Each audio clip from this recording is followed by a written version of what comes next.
नमस्कार दोस्तों, स्वागत है आपका हमारे चैनल न्यूज मार्केट्स 24 में। आज सोयाबीन की कीमतें से जुड़ी बड़ी खबर के बारे में बताएंगे। सोयाबीन की कीमतें मंडियों में न्यूनतम समर्थन मूल्य (एमएसपी) से कम रहने के कारण किसानों में नाराजगी बढ़ती जा रही थी। किसानों की इस नाराजगी को कम करने के लिए केंद्र सरकार ने सोयाबीन की खरीद का निर्णय लिया है। सरकार 4,892 रुपये प्रति क्विंटल के भाव से सोयाबीन खरीदेगी। इसके तहत केंद्र सरकार ने महाराष्ट्र और कर्नाटक में न्यूनतम 90 दिनों के लिए सोयाबीन खरीद केंद्र स्थापित करने की मंजूरी दी है। महाराष्ट्र के कृषि मंत्री धनंजय मुंडे ने बताया कि केंद्र सरकार ने सोयाबीन और उड़द के लिए 90 दिनों की समर्थन मूल्य योजना के तहत खरीद केंद्र स्थापित करने की मंजूरी दी है। इससे किसानों को राहत मिलने की उम्मीद है, क्योंकि मंडियों में सोयाबीन की कीमतें एमएसपी से नीचे जा रही थीं। सरकार द्वारा तय किए गए 4,892 रुपये प्रति क्विंटल के समर्थन मूल्य से किसानों को उचित दाम मिल सकेंगे और उनकी आर्थिक स्थिति में सुधार आएगा।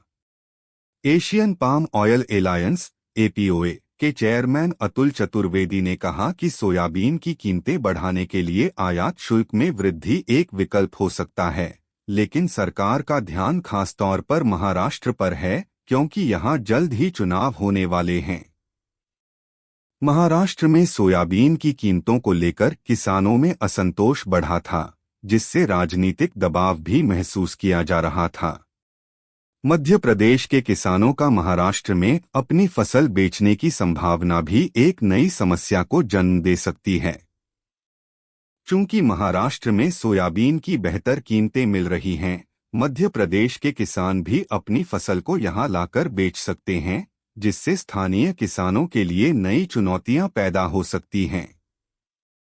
अब देखने वाली बात यह होगी कि सरकार कितनी तेजी से सोयाबीन की खरीद करती है और इस समस्या का समाधान कैसे करती है। दूसरी ओर अंतर्राष्ट्रीय बाजार में सोयाबीन की स्थिति पर नजर डालें तो ब्राजील, जो दुनिया का सबसे बड़ा सोयाबीन निर्यातक देश है, 2024-2025 सीजन में 14% अधिक उत्पादन की संभावना जता रहा है। विश्लेषकों और बाजार संस्थानों के अनुसार रिकॉर्ड सूखे के बावजूद वर्ष की अंतिम तिमाही में अधिक बारिश की उम्मीदें हैं, जिससे उत्पादन में बढ़ोतरी हो सकती है। ब्राजील के किसान तिलहन की कम कीमतों से जूझ रहे हैं, क्योंकि पिछली फसल प्रतिकूल जलवायु के कारण प्रभावित हुई थी। ब्राजील के सोयाबीन की खेती का क्षेत्रफल 1.3% बढ़कर 46.6 मिलियन हेक्टेयर तक पहुंचने की संभावना है। हालांकि यह एक रिकॉर्ड है, फिर भी 2006-2007 के बाद से यह सबसे धीमी वृद्धि है। इस बढ़ते क्षेत्रफल के बावजूद ब्राजील को अंतर्राष्ट्रीय बाजारों में तिलहन की कम कीमतों के साथ चुनौती का सामना करना पड़ रहा है। ब्राजील और भारत दोनों ही देशों के सोयाबीन किसान इस समय मुश्किल दौर से गुजर रहे हैं।